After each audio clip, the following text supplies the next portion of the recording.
তোমার ভাতিজাকে যে প্রস্তাব দাও, তোমার ভাতিজাকে বলো তিনি যেই রবের ইবাদত করেন তিনি তার রব তাকে কি দিতে পারেন, তার চাইতেও আমরা তাকে বেশি কিছু দেব, তারপরেও যাতে তিনি যেন ওই রবের আইন প্রতিষ্ঠা করতে না চায়। উনি নামাজ পড়ে পড়ুন, উনি রোজা রাখুন, উনি হজ করুন, যাকাত দেন, কোনো সমস্যা নাই, কিন্তু এই কথা যেন না বলে ওই রবের আইন ছাড়া অন্য কারো আইন মানি না।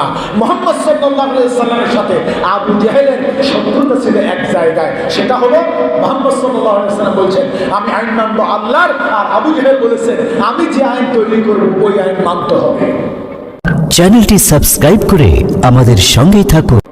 আমাদের সাথে রাষ্ট্রশক্তি যারা ছিল, বিগত দিনে আওয়ামী লীগ সরকার ছিল, বিএনপি সরকার ছিল, আর সমস্ত হুজুরদের সাথে যত কন্ট্রাডিকশন ছিল, সমস্ত হুজুরদের সাথে যে দ্বন্দ্বটা ছিল, একমাত্র সমস্যা ছিল সমস্ত হুজুররা বলেছিল এই জমিনের মধ্যে আমরা আল্লাহর আইন প্রতিষ্ঠা করতে চাই। কারণ হুজুররা বললো আমরা আল্লাহর আইন প্রতিষ্ঠা করতে চাই, আর যারা রাষ্ট্র ক্ষমতায় থেকে হুজুরদের উপর নির্যাতন চালিয়েছে তারা বলেছে আমাদের আইন কি যথেষ্ট আইন নয়, সুতরাং হুজুরদের কণ্ঠকে রোধ করে দাও, হুজুরদের কণ্ঠ রোধ করো, প্রয়োজনে জেলবন্দি করো, প্রয়োজনে হুজুরদেরকে ফাঁসি দাও, তারপরে আমাদের আইনের উপরে অন্য কোনো আইন চলতে পারে না।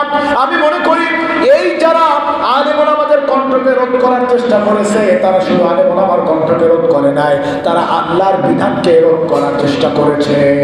সুতরাং এই সমস্ত লোকগুলি শুধুমাত্র বাংলাদেশের প্রেক্ষাপটে এই জমানার লোক নয়, এরা পরিপূর্ণভাবে আবু জেহেল, আবু লাহাব, উতবা, শাইবা এদের উত্তরসূরি ছাড়া আর কিছুই নয়। বিরক্ত নাই রসুলের সাথে, মুহাম্মদ সাল্লাল্লাহু আলাইহি ওয়াসাল্লামের সাথে তেমন কোনো বিরোধ ছিল না।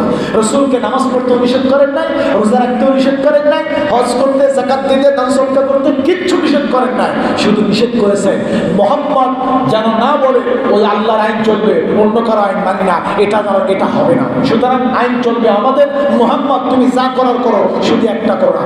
কি চাও মুহাম্মদ? ওই রবের আইন বন্ধ করতে হবে, ওই রবের আইন তুমি মানতে পারবা না, এর জন্য তুমি আমাদের কাছে যা চাও তাই দেব। আবু তালেব তুমি প্রস্তাব দাও, মুহাম্মদ কি চায়?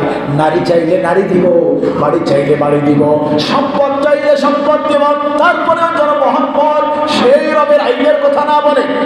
কারণ আমাদের সমাজে একটা প্রচলিত আইন আছে, আবার ওই রবের আইন যদি আইনের কথা বলে সেটা ভিন্নতা। কারণ রবের আইন আসলে আবু জেহেলের ক্ষমতা থাকবে না, ঠিক কিনা? রবের আইন আসলে উতবা, শাইবা, মুগীরাদের ক্ষমতা থাকবে না। এই ক্ষমতার কথা চিন্তা করে তারা বললেন মুহাম্মদ তুমি কি চাও বলো, সব আমরা দিতে রাজি আছি।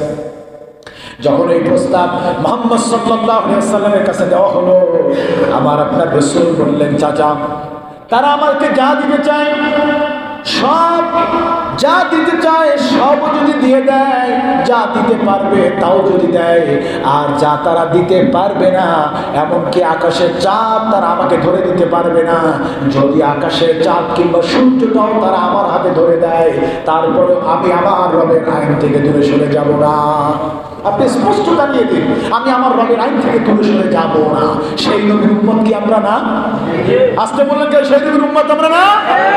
সেই রবের আইন থেকে কেন আমরা দূরে সরে যাই? কেন আমরা দূরে সরে যাই? আমরা তো পরিচয় দেব আমরা রাসূলের উম্মত। রাসূল সাল্লাল্লাহু আলাইহি ওয়াসাল্লাম বলেন মহশর ময়দানে আমার যারা উম্মত হবে আমি আমার উম্মতদেরকে ধরে ধরে বেছে বেছে আমি জান্নাতে নিয়ে যাব।